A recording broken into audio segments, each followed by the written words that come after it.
This podcast was produced by OAR FM Dunedin with support from New Zealand On the Air. What would you do if your home, your village, your people, your right to exist were under threat?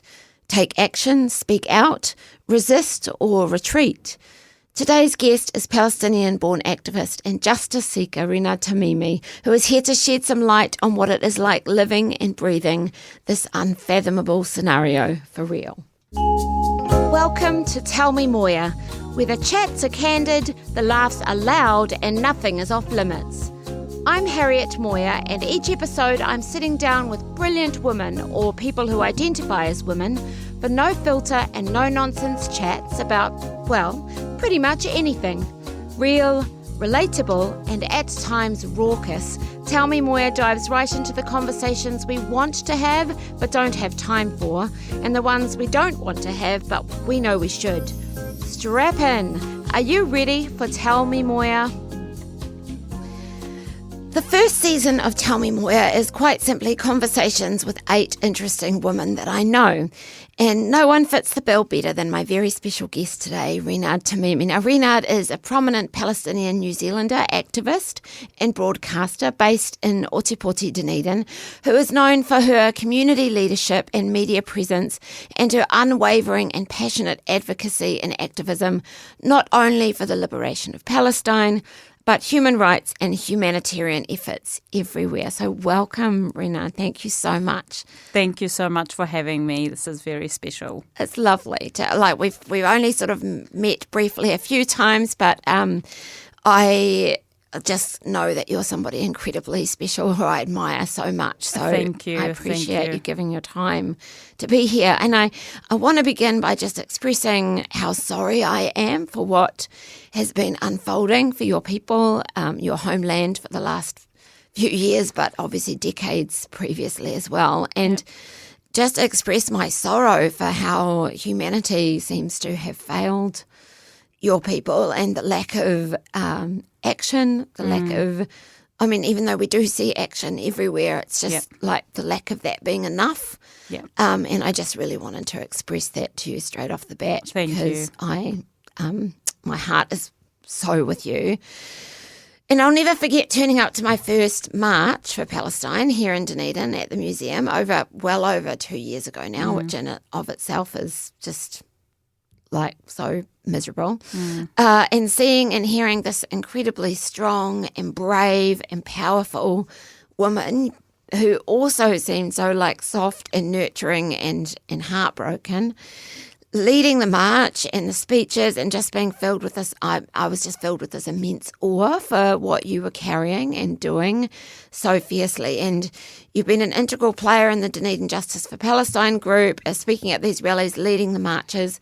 And I'm really interested to know, were these marches the first bit of activism you've ever been involved with, or do you have a history of activism? Thank you. Thank you so much for that intro. And it really fills my heart up when I know that even if it was just you caring or you noticing the work we've been doing, it just really fills my heart, and it warms my heart at a time where we think humanity has failed us. But it's those people like yourself and the ones that show up are what makes a difference, and what actually they make us, they give us some energy to keep going where we lack of energy. Going back to your question, no, it was not the first bit of activism, I guess. It started back years ago. I can't remember when now, probably my time during university here. But the one that sticks out to me the most was when Rinad Tamimi was, she's an activist from Palestine. Yes. We're not related at all, by the way, just same last name. But she was arrested at the time, and there was a rally that was, I think, organised by the Otago Socialist Movement or the university. I don't want to pick out names right now, so I don't remember who it was organised by, but I remember Brandon Johnstone and Andrew Tate being, I guess, prominent figures at the time, and me meeting them for the first time. So anyway, we had our first rally then, and actually I should have started answering the questions by saying I did once or twice or 3 times go out and rally in Palestine while I was there. I wouldn't really call it a rally, as you would end up getting tear-gassed and things. But it sort of started from home. But then when I came here, I would just take every opportunity to, speak out for my people, basically. Yes, of course. So that brings me to talk about your background a wee bit. So for the listeners who aren't Dunedin-based, so you were born on the West Bank in a city called Hebron in Palestine, right? And your family moved to Dunedin in 2008. So in order to kind of get to know the woman a wee bit behind the megaphone, can you tell me more or tell us about some of the details about your childhood and your background, what it was like growing up in Palestine? And it was such a broad question, I'm sorry. No, it's okay. I mean, so I was born in 1995 in Palestine, in Hebron. I grew up around the most loving family, the most loving grandparents, the most loving cousins and surroundings you could ever be surrounded by. Beautiful. But of course, since childhood and up until today, I still have the memories of checkpoints. I still have the memories of hearing rockets, fire, everything occupation related I have seen and lived. Probably not as close as someone to, let's say, from Gaza recently or someone living in the West Bank right now. But having visited home just this last year, it has definitely brought back memories for me and brought up more childhood memories and photos and things. But so we grew up there, moved here as Mum got a PhD scholarship from Otago University, and then I started high school. I went to Otago Girls High School here, and then towards the end of high school, I won the AMP People's Choice Award. Amazing. Which not many people talk about. It's not really online that much because I actually did face some racism back then. Wow. And the AMP people did end up deleting some footage of things to keep me safe, but also keep them safe at the time as well. Out. But the good thing out of that was $10,000 that went towards my university career. Incredible. Student loan is not as high because of that scholarship, which amazing. Is good. Unlike some of us. I'm still paying it off, Me don't too. worry. Yeah. And I, studied information science and marketing and then started doing various jobs, and now I'm married, got a child, and And so is it just you or have you got siblings? I do have siblings. So I am the eldest. There's Nasser. He is 27. He's in Melbourne working. And we've got Malak, who is 15.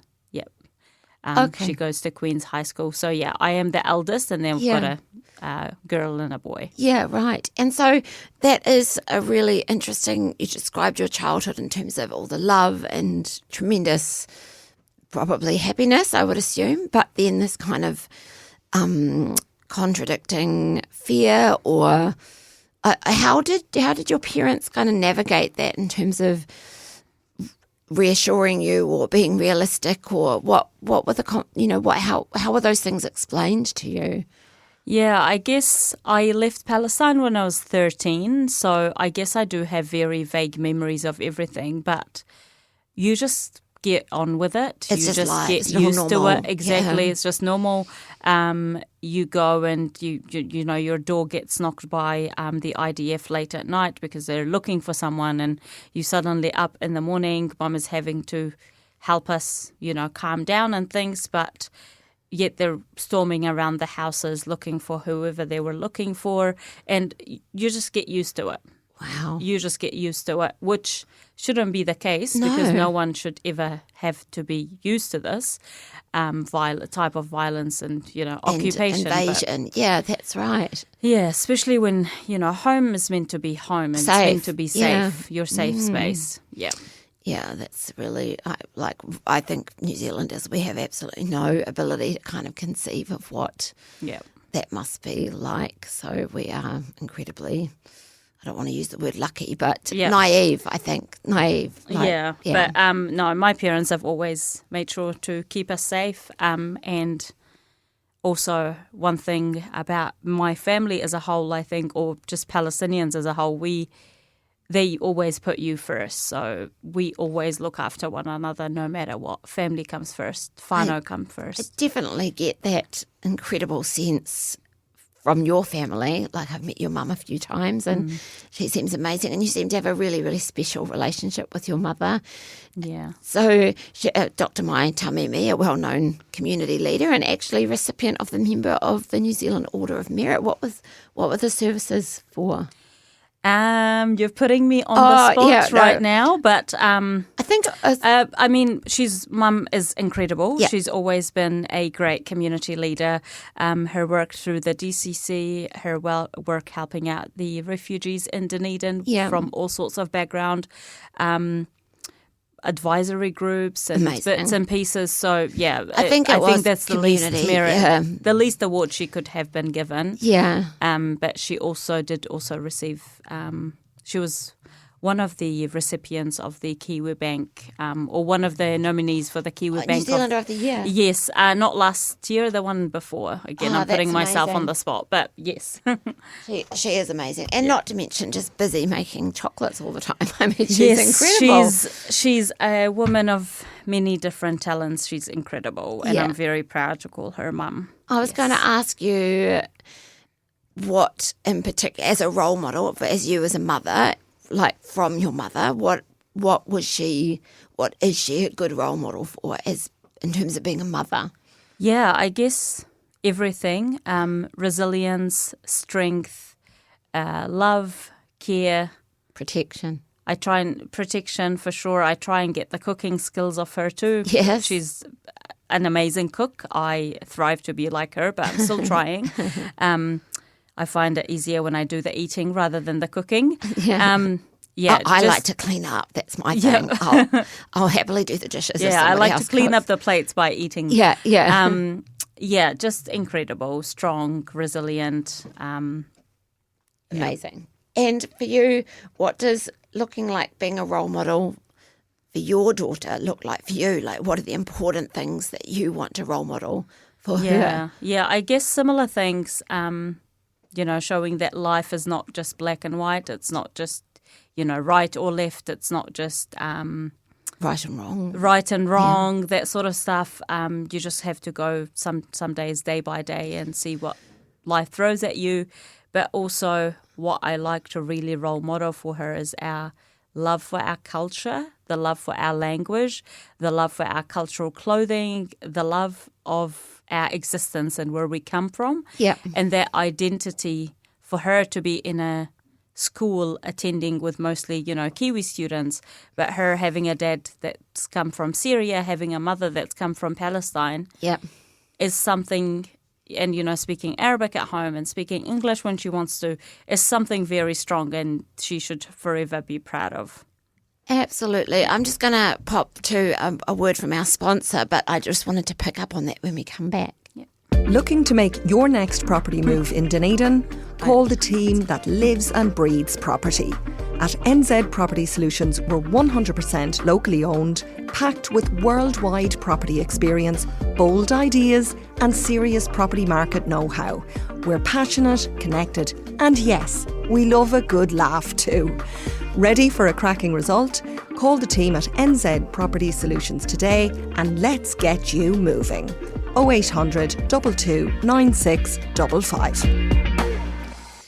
I'm talking today with Rinad Tamimi on Tell Me Moya, and we're just talking about how Rinad, the things you would like to role model for her daughter, and in particular you were talking about the cultural aspects of her background, and I did want to ask you, is she bilingual? So is she? Yes, no. So since I was pregnant with Leia, I just always made sure that I speak to her in Arabic. Awesome. Just literally since she was in my tummy. So Arabic, and then since she was a baby and so on.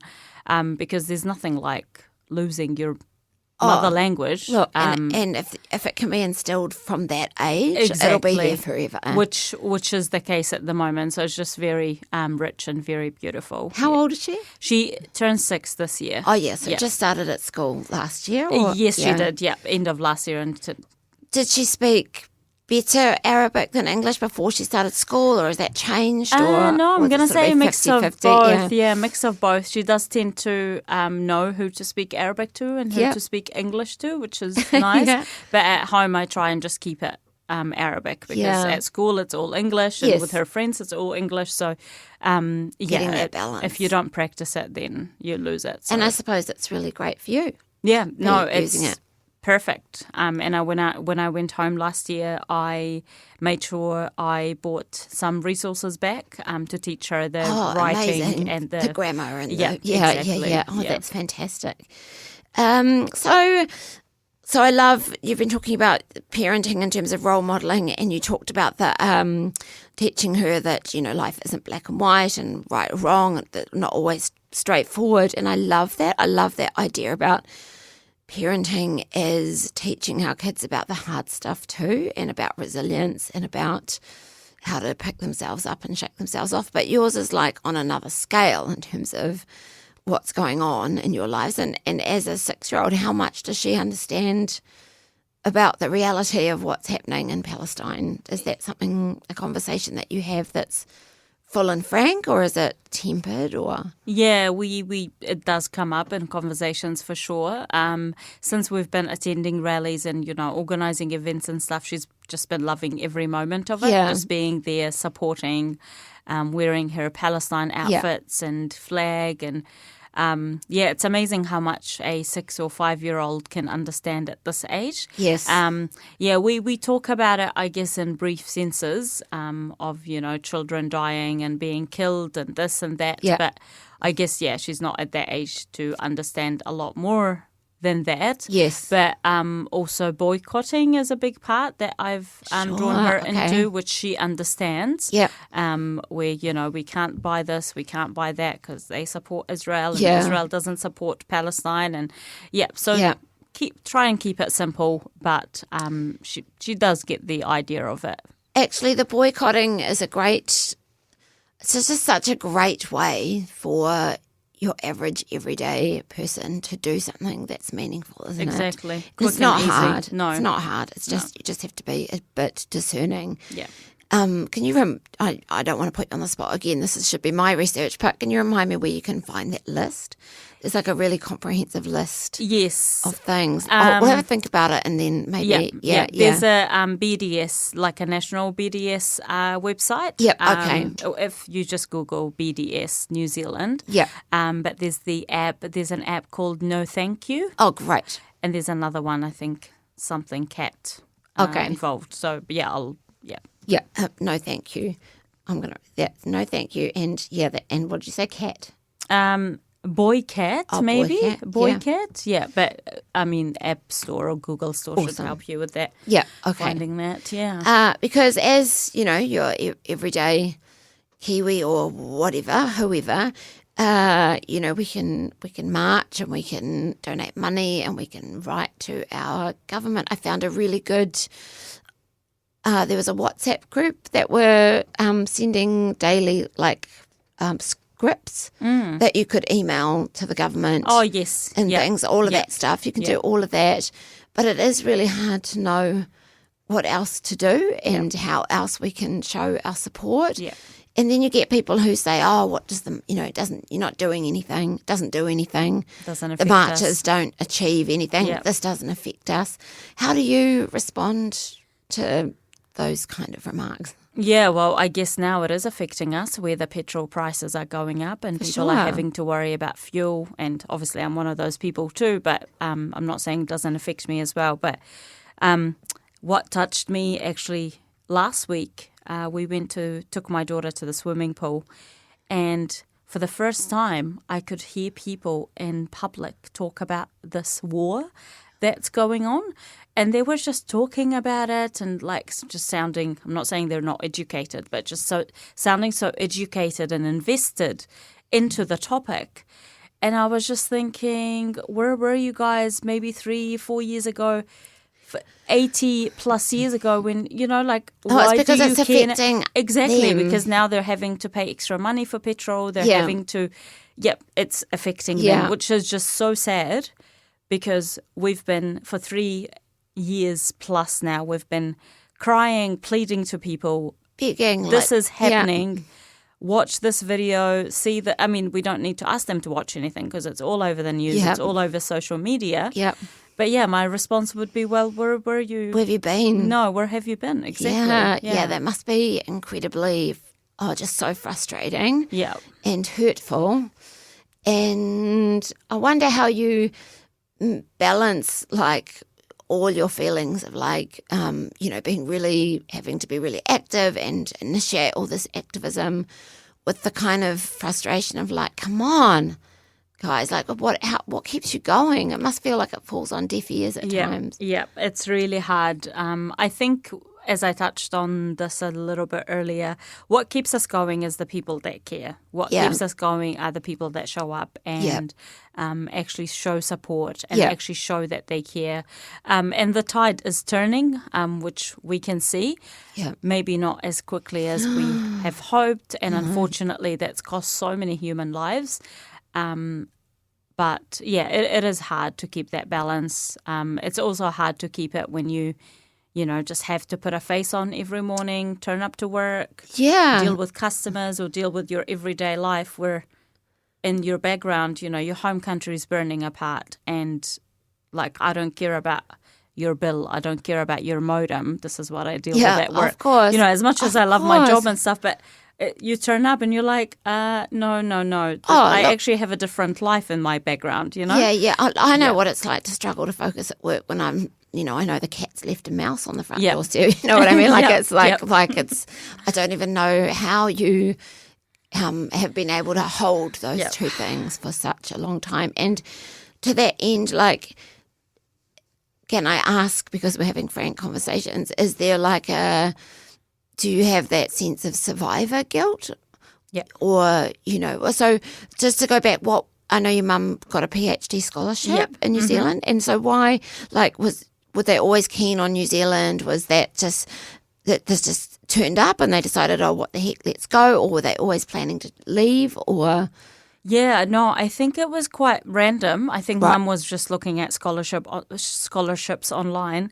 I think the other option was England or the UK at the time. Yeah. And something fell apart with that one, didn't quite work out. And then she got this offer in New Zealand. Yeah. We knew nothing about New Zealand. We didn't even know that it existed as a country, nothing. And then, it was just a decision to bring the family and come across. Yeah, okay. So back to the survivor guilt thing. Yes. So what does that look like? Oh, yeah, no. I think since day one, I've just always felt that. And 3 years ago would be the most I've ever felt it. And yes, people say, yes, but you can be the voice for your people. You're doing so much already. Don't feel bad. But no, I cannot not feel bad. When you wake up in the morning in a safe place, you don't have to worry about living in a tent. You don't have to worry about your washing, your eating, dropping your kids off to school, hygiene, or like even the simplest things like, will I make it to the next hour? Oh, look, it's totally incomprehensible. Yeah. Really, it is. And I guess in a different relative scale than the people who are caring, it's like a scale of. Yeah. We also sort of have a similar feeling, I guess, of like, well, we should have it. We should be having that feeling of like, look how lucky we are that we get to wake up every day, safe, can send our kids. Just the things that we take for granted here are just mind blowing, really. So what do you think? Do you think there are misconceptions about Palestine in the world or Palestinian people? Like, if there were, what would they be, and what would you say to them? Yeah, I guess some misconceptions or misassumptions would be that, let's say, all Palestinians are Muslim, or all right. Palestinians are Jews, or are Hamas, or are Fatah, or are pro this, pro that. No, Palestinians are. We've got all religions in Palestine. You've got Jews, you've got Muslims, you've got Christians. Palestine has always been the land of peace, the land of prayer, the land that would welcome anyone on its doorsteps. But also, I think, lost my train of thoughts here. Oh, the question was about misconceptions. Yes. So I think, a lot of people, they would think, as you said, Palestinians are all terrorists, or Hamas, or baby killers, or behead babies, and there's just so much out there. But Palestinians are just people. They are literally humans, just like you and me. Yeah. They want to get along. They want to Live get their by lives. day by day. Make a living. Go to their daughter's graduation at school. Course. Drop their daughter off to her first day of school. Like just live. yeah, Just wanna simplest live. pleasures. So there are so many misconceptions out there, and I think this time more than ever before, and it's again that propaganda and how much is getting paid into that. For sure, the propaganda is outrageous, but I also think that it's a really weird thing to say, but if you had to take one thing away from this whole thing, I think that this time around it is really because of the accessibility, just witnessing what's happening and social media and the way it's all in our faces and in our screens and in our lives. The education, do you think that's been one good thing to come out of it is that the awareness now and the I also think that the way I see Palestinians as being portrayed is of these genuinely remarkable, loving, peaceful, beautiful, beautiful people. That's kind of what's come across to me. Yeah. Yeah, so... Yeah, we actually went to a film screening yesterday, The Doctor's Wife, which I recommend everyone to watch. Sure. And again, it touches on... It just shows you they are normal, beautiful, loving people getting on day by day, but what is restricting them from doing that is the occupation. Yeah. But actually going back to the very start of this conversation today, I think you're right. The awareness is one big positive thing. Awareness, education, and the number of people that now know about Palestine and Palestinians is incredible compared to what it used to be like before this genocide. Yeah. So that's literally the one thing I can look at from a positive note, which is a big thing. Yeah. Because I would never have thought a day would come and so many people would. I used to say to people, yes, I come from Palestine. It'd be like, oh, Pakistan. No, Palestine. Yeah, right. Oh, Israel. No, Palestine. And it's just amazing how that conversation has changed now and how, those interactions, Absolutely. Now, you mentioned a film yesterday, but there was a film last year, I think it was last year, about, correct me if I'm wrong, about the olive trees? Yes, I think it's called The Olive Tree. Yes. And I didn't see it, but essentially, the olive tree and the olive branch has always been this symbol of peace and everything. And olive trees are very much a part of the Palestinian landscape and culture and food and everything. And I think you shared a memory somewhere about picking olives with your grandma. Is that correct? Tell us about that. So we used to pick up olives with my grandma, with my grandparents, whether it was at my dad's parents' or my mum's parents' place, which was just so beautiful. And olives have just always been a thing in Palestine. But I'll tell you a secret. I actually don't like olives. Probably the first time I'm saying this out loud in Maybe public. the only Palestinian ever. Probably, yes. I do like olive oil. I like za'atar. I like everything that would produce, but I just happen to not eat like olives or like them. But when I went home just this last year, I managed to take some photos of Grandma's olive tree. in her backyard, and that did need to be picked up and picked. But unfortunately, Grandad has been in hospital and been on a stroke for maybe 5-6 months now. So it's just, so that was a bit bittersweet. But so the olive tree for them wasn't like an olive orchard, wasn't their livelihood. It was just what they it's had just a tree what they have. A lot of people, they have that as a form of income and source of income. But acres and acres, thousands of acres of olive trees have been destroyed. Yes. Of course, yeah. And there's that popular image of that lady holding onto their olive tree, which I'm sure you've seen online. So it's just a form of, I'm hanging onto my land, my hope, onto my identity. You can't take away that from me. Yeah. Oh my goodness. And so yes, you went home last year. Yes. So that must have been incredibly complex. Logistically challenging? Was it just a question of like you can just go and that's fine, or did you have to jump through numerous hoops to be able to go? What was the story? Yeah, so going home is never easy. Last time I went was 9 years ago, and this time I guess the decision was encouraged. Well, not encouraged in a sense of encouragement, but Grandad had a stroke, Mum's dad, and so she left it mid-November, and we thought, okay, if she gets let in and that's all fine, obviously we weren't trialing on her, but she had to go. Like off you go, Mum. She literally booked her tickets overnight and just left. Needed to be there. She needed to be with her dad in whānau.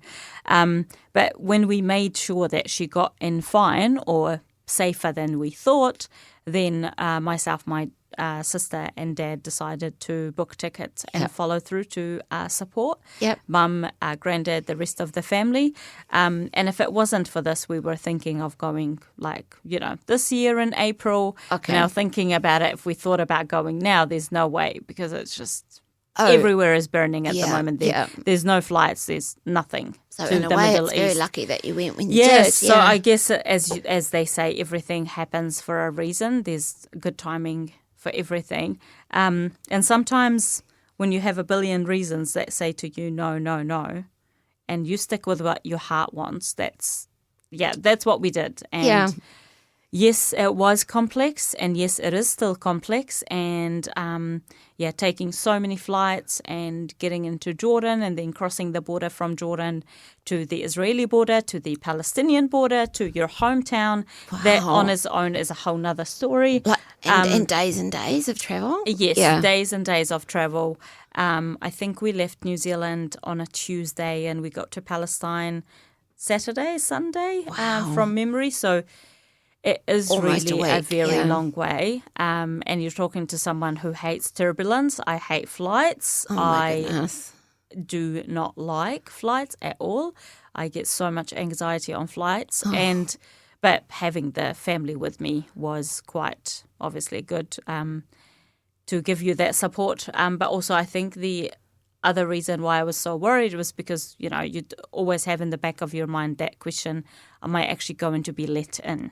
Into Palestine. And what about if I'm in, am I going to be allowed to leave? And that too. Right. Exactly. Okay. Yeah. Because leaving your daughter yes, here. And, exactly. And just thinking, the border. And anything could happen. Or the border could shut tomorrow, and then it could be shut for a week, 2 weeks, 3 weeks. You don't know. You don't know. That uncertainty is just phenomenal. Yeah. We're just going to have another word from our sponsors. Looking to make your next property move in Dunedin? Call the team that lives and breathes property. At NZ Property Solutions, we're 100% locally owned, packed with worldwide property experience, bold ideas and serious property market know-how. We're passionate, connected and yes, we love a good laugh too. Ready for a cracking result? Call the team at NZ Property Solutions today and let's get you moving. 0800 22 9655. So grateful to New Zealand Property Solutions for sponsoring this first season of Tell Me Moya. And I've got Rinad Tamimi in the studio. We've just been talking about her trip back home to Palestine last year, which was actually well timed in the current light of things. So we're very glad that you made it back. Thank you. Yeah. I am too. And is your mum still there? No, she's just come back to recently, about 3-4 weeks ago, which was a miracle because of the no-flight situation in the Middle East literally being on fire. She had to take a whole different route to get to here. She had to go from Palestine to Jordan, South Africa, from South Africa to Perth, from Perth to Auckland, Dunedin. So you can just imagine what went on behind the scenes for that. And but I we're hate happy to to have her for home. sure, and hate to think about the cost. Yeah. Yeah, just absolutely revolting.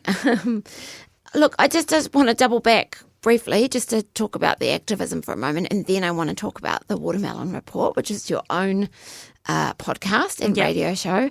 So I'm interested. I'd be really curious to hear what you think the strengths are that women can bring to like these big movements for justice and liberation. Like, what do you think it is that women have in particular that's meaningful? Yeah, I guess confidence, strength, believing in yourself, believing in where you come from, believing in the cause you are fighting for, believing that, yes, you can make a difference, even if it's just you out there yelling in the streets or, speaking your heart out or speaking how you feel or talking about something that you're passionate about. But yeah, I think strength, resilience, motivation. Yeah.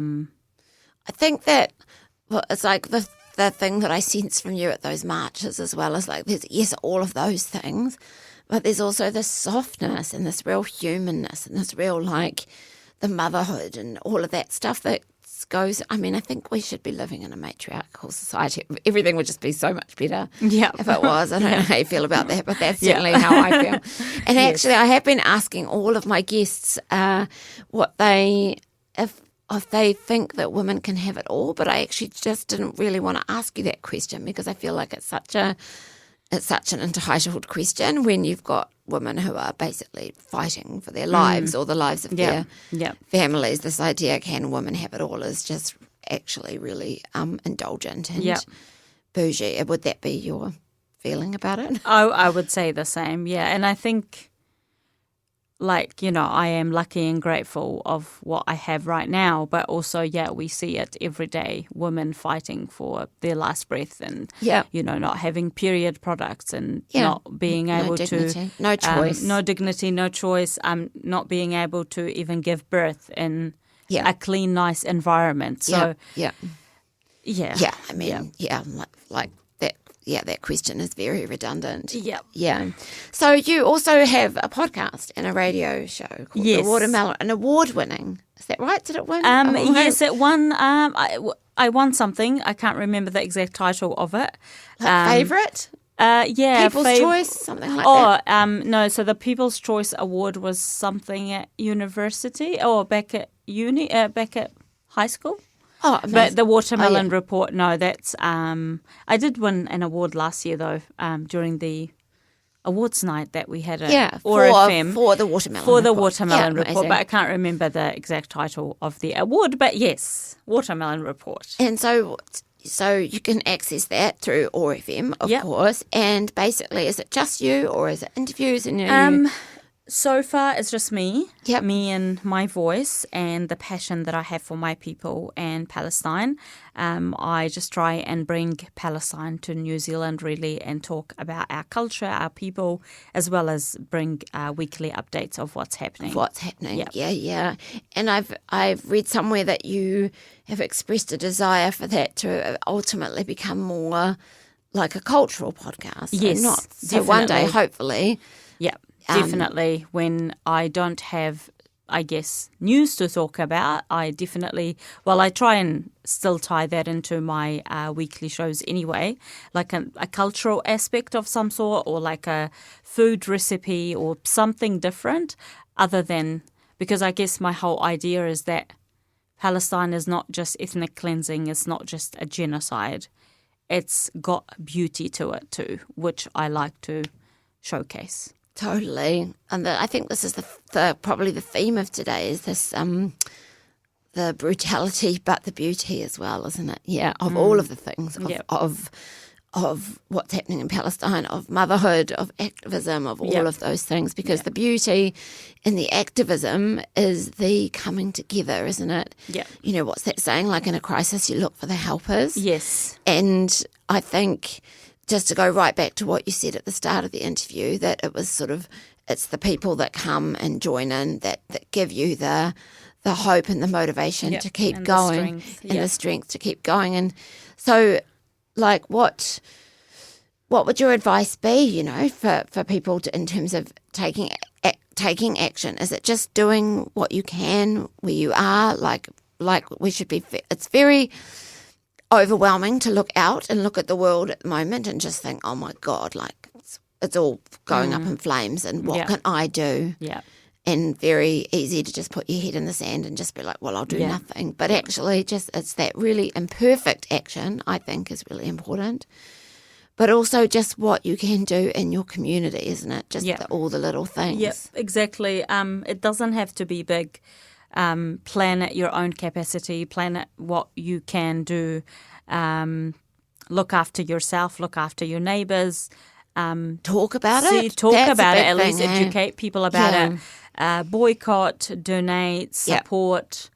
But we've got more rallies planned. Yes, we're hoping to have one coming up in April. That's actually being getting cooked at the moment. Because I noticed you asked for feedback from the community, and lots of people said rally. Yeah, we were want quiet to rally for a while, but yes, and you saw on that post the passion. It's so interesting, isn't it? People are like, no, we want to, because then you really tangibly feel like you're doing something, and that's so indulgent and such a, like really, but helping us with our egos, I guess, to feel like we're doing something. But at least you are out there and you can use your voice and shout and stomp, and there's a real physical kind of meaningfulness to it, isn't there? It's just like, I guess, burning that energy off with action. Yeah. And that's why we asked for feedback, because we were quiet for a while. Obviously, we went back home, etc. So it was nice. It's always nice to hear what people think of actions and future rallies and events, and what else we could bring to Dunedin. Yeah. Because even if it wasn't about the genocide or the war, we still, again, want to showcase our culture and people. Yes. So we will continue on taking action where we can. Amazing. And so that would lead me to believe that it is very much you and your family who are instigating these. If you've been away and it's all been quiet, it relies quite heavily. We do. Yes, I mean, in a way, but we do have a big group of people who are amazing at, organising. The Justice for Palestine yes, group, yeah. But I guess, just having us being away, and then actually Ramadan was after that, the month of fasting, which again had most of us quite quiet because, you're fasting all day, not enough energy to do much. And I guess just a month of reflection and looking back at what we've done. And also I think the other reason why we've been quiet is because we don't know what messages we should be delivering. We don't know what's happening. We actually don't know what's happening at the moment. It has gone very quiet. It's not you guys, but like in general. It's just, I guess with this war being every day escalating. It's like one day you're fighting for this country, and then the other day you have to fight for another country. Yeah. So I guess it was to take deep breaths and actually refocus and reshift and see what we can do as a group again. Yeah, because there is that danger, of course. It feels like to me that all these other things, as valid as they are also distractions. Like it's easy, as you say, for a new thing to become the priority in the social media feed, and it's easy to forget that this is just so relentlessly ongoing for the Palestinian people. So my last question to you is: Do you feel hopeful? Do you have hope? Do you feel hopeful for the future in general? In terms of Palestine, is this? Yes, as hard as it might be to believe, yes, I do have hope, definitely. I think us as Palestinians, we would never lose hope. Yeah. And we would always keep the keys to return back home. And we are like the seeds in the watermelon, as I always say, just everywhere, scattered everywhere. And now we've got more Palestinians scattered everywhere. Yes. They might not be Palestinians by nationality, but they believe in us and they believe in a free Palestine. I totally agree. Thank you so much for coming in today and chatting with me, because I know you've got a busy schedule, and I feel like we could talk for a very long time. We really could. Yeah. I'd love to have another chat some other time for sure. We definitely will. So you've been listening to Harriet Moir in conversation with Rinad Tamimi in the first season of Tell Me Moir. And for more information about the Dunedin Justice for Palestine group, you can find them online. Mm-hmm. And actually, just in terms of referencing those that boycotting app, there was one called No Thank You. So and one called Boycat. Boycat, yeah. But they can easily be Googled and found out, Yeah, absolutely. So boycotting at the very least, and we look forward to news about the upcoming march in April that those of us in Dunedin can be a part of. Thank you so much. No, thank you so much for having me. Yes. We will see you next time. Yep. You've been listening to Tell Me Moir, where the conversations with women are brave, bold, and occasionally make you clutch your pearls in a good way. Heard something that made you gasp, giggle, or immediately text your group chat? Don't worry, we've got you. You can replay this episode or dive into more colourful conversations at oar.org.nz or find us on your favourite podcast platform. For more information about my shows and shenanigans, follow me on Instagram and Facebook, Harriet Moir, Entertainer MC. Thanks so much to Denise Casey and the legends at New Zealand Property Solutions for their tremendous support. Now, go on, hit subscribe. You know you want to.